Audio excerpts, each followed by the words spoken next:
Pete, congrats on the Rising Star nomination. What was your reaction when you found out?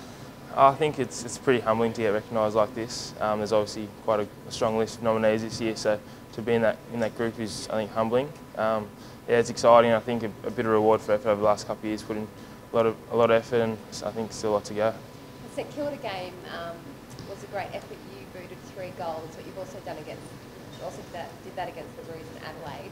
But do you think the Saints game was the best performance of the season so far? Yeah, I think so. It was more about taking my chances. Definitely against Adelaide and North.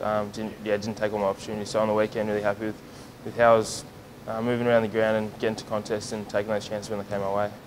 Explain, I guess, the situation with Sam Day and Tommy Lynch. Are they giving you lots of support out there? Yeah, they're really good. Both really experienced. Played a lot more games than I have. So I really try and lean on them for advice, I think, out in the field, setting up structures and just little tips as we go. I think just being able to work with them day to day as well gives me a real hand. Tommy's obviously a star, and Sammy's really elite, pressure and things like that. So I think we all bring something different, and yeah, enjoying working with them. What are they trying to help you with? What sort of things do you think you want to improve on in the game? I think I still needed the bodywork side of things. That's probably my biggest focus area at the moment. Contested marking, being able to use my body. Still got a fair bit of growth and strength to develop, but at the moment I think it's the bodywork, being able to take contested marks, and then just getting up and down the ground and use my running ability. And how rewarding is it that you're among potentially some really great players as well? Does that make you feel like you're doing the right thing? Yeah, definitely. I think we got some really strong talent out there on the park each week, and I think it's real upside for the group. So just enjoying work with them and hopefully growing together as one moving forward. Huge clash this weekend, obviously a big game. What do you want to make sure, like you lost last round, so round 4, so what does it come down to this one? Yeah, I think there's a bit of pride on the line. We were pretty dirty when we lost round 4. We weren't really happy with our effort across the 4 quarters, so I think we'll just be looking for a real response in effort and carrying on from last week, hopefully get back-to-back wins. So if we can bring great effort like we did last week and apply our game plan now, our tactics like we did for the full 4 quarters, I think it'll go a long way to getting the result we want. Was last week the first win that you played in for the SUNS? Yeah, it was.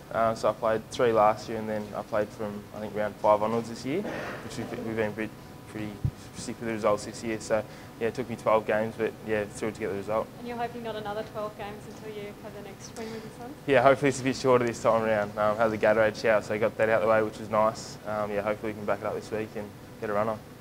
And Pete, you're only 19 years old. A lot's been said about when you're 23, 24, about how much better you'll be. Does that excite you, that you'll just have that much more maturity under your belt? Yeah, I think so. I don't think it'll just happen. There's a lot of hard work ahead to really get the most out of myself.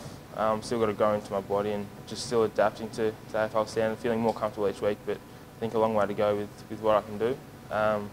So it's about, I think, putting in the hard work and making sure I'm getting the best out of myself for the next couple of years. And how has your body's undergone a bit of a transformation? You've lost a fair bit of fat and gained a whole lot of muscle. Explain that to us. Yeah, so I think with the new high performance stuff we have this year, with Justin Cordy coming in, our new gym coach and everything like that, it's a lot more play specific. So just being able to do, I guess, the right kind of strength work for me, doing a lot through the legs, building that power, and then it'll help transfer into the game with my high intensity running, things like that. So that's definitely made me really fast track my improvement with things I'm doing off field. I think it's really coming on to on-field performances. We caught up with Jesse Joyce the other day, and he said he's kind of undergone a diet overhaul. Have you had to do that as well, like tweak your diet a little bit? I think with the upbringing through things like Big Metro and Calder Cannons, they're really big on the diet and the off-field side of things. So I think hasn't really been an issue with me, but there's always a few things you can tweak. So change up a few key things in my diet around when I'm eating my carbs and things like that. Working with, we've got a new dietitian, so he's really good for us, and he works with us and what we like to do. So yeah, changed a few things, but it's always been pretty consistent. Just like a little bit different.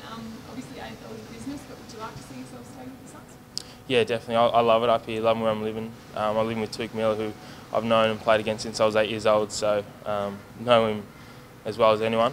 And yeah, loving where I'm staying in Mermaid Beach now, and really enjoy myself up here. So stay with the SUNS? Yeah, I think so. That's the plan.